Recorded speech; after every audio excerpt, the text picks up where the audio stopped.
ماوەی هەفتەیەکە لایەنێکی سیاسی لە سنووری پارێزگای سلێمانی فۆرمێکی لە بەشێک لە قوتابخانە و فەرمانگە حکومیەکان دابەش کردووە کە تیایدا داوای پێناسی دەنگدان و ئەو لایەنەیان لێ دەکەن کە دەنگی پێدەدەن.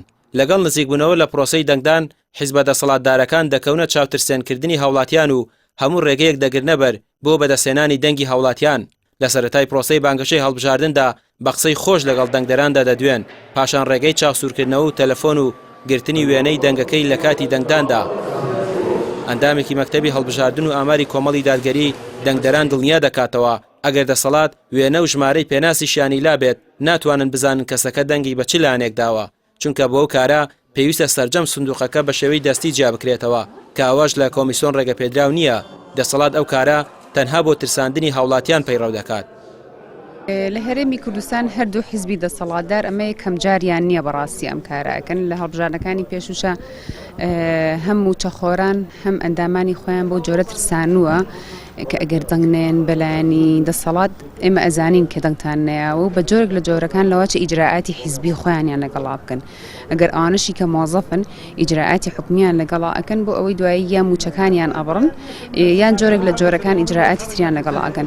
بەڵام بەڕاستی نازانرێت ئەو دەنگدانە کە دەنگ بە کێ دراوە، چونکە یەکەم لە هەموو بنکەیەکە دەنگدانەکە دەنگدانێکی خۆی نەهێنیە دەنگدانەکە، بەڵام لە فەرزی ئەسواتیشە یەک وێزگە دەنگەکان عنی یەدەوی ئەکرێتەوە، ئەوانەی تر هەمووی ئەلکترۆنیەن ئەنێدرێ بۆ بەغا.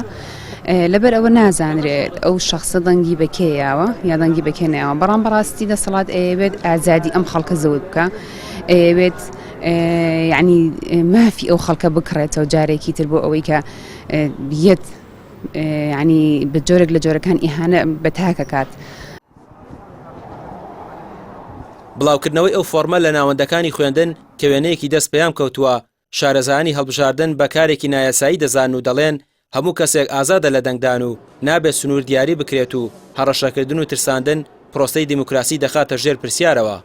بەپێی دەستوری عێراقی و بەپێی یاسای هەڵبژاردننی ئەنجومێنرانی عێراقیش و تەواوی ئەو ئەنجومەن هەڵبژێردراوانەی چ لە عێراق چ لە هەرێمی کوردستان هەیە، هەڵبژاردن مافێکی ئازادانەی تەواوی کەسیە، واتە هیچ کەسێک بۆی نییە لە ژێر هیچ زەبر و زەنگێکە جا چ مادی بێت چ معنەوی بێ یاخود هەر جۆرە زەبر و زەنگێکی تر فشارکار لە کەسێک بۆی کە دەنگ بە ئاراستەیەکی سیاسی یا گروپێکی سیاسی یاخود کەسێکی دیاری کراوبات بۆیە هەر جۆرە زەختکردنی یاخود هەر جۆرە فشارکردنێک باتڵە و دژی یاسایە و دژی دەستوری عێراقە و دژی مافی ئازادی ڕادەربڕینە و دژی هەڵبژاردنێکی پاک و بێگردە کە ئێستا ئێمە لە بەردەم هەڵبژاردنێکی گرنگ و چارەنووسازی عێراقین کە ڕێکخراوی نەتۆیەکردوەکان کە حکوومەتی عێراقی کۆمیسیۆنی باڵای سەربەخۆی هەڵبژاردن دیعا و بانگەشەی ئەوواکەن کا بێم هەڵبژاردنە تەواو جیاواز بێ و هەموو دەرگا و کەلێن و بۆشاییەکان بۆ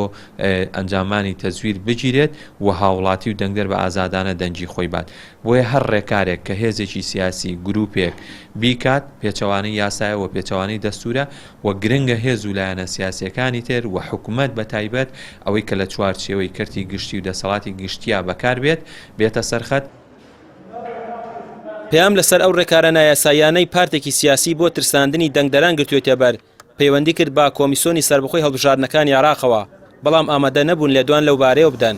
بەڵام شارەزایەکی هەڵبژاردن کە نەیویست ناوەکەی ئاشکرا بکرێت ڕایگەیاند ئەو هەنگاوانەی دەسەڵات دەینێت تەنها بۆ ترساندنی هاوڵاتیانە، بە پێچەوانەوە لە هیچ دۆخێکدا ناتوانێت بزانێت کێ دەنگی بەکێداوە. لەگەڵەوەشدا برنەژوورەوەی موبایل قەدەخەیە و زۆرترین چاودێری بیانی و ناخۆیی سەرپەرشتی پرۆسەی دەنگدان دەکەن و دەنگدەر هەر کەس و لایەنێک خۆی مەبەستی بێت دەتوانێت دەنگی پێبدات و هیچ کات ئاشکرا نابێت دەنگەکەی بۆ کێ دراوە. ڕامیا ڕسمان، کەناڵی پێیام، سلێمانی.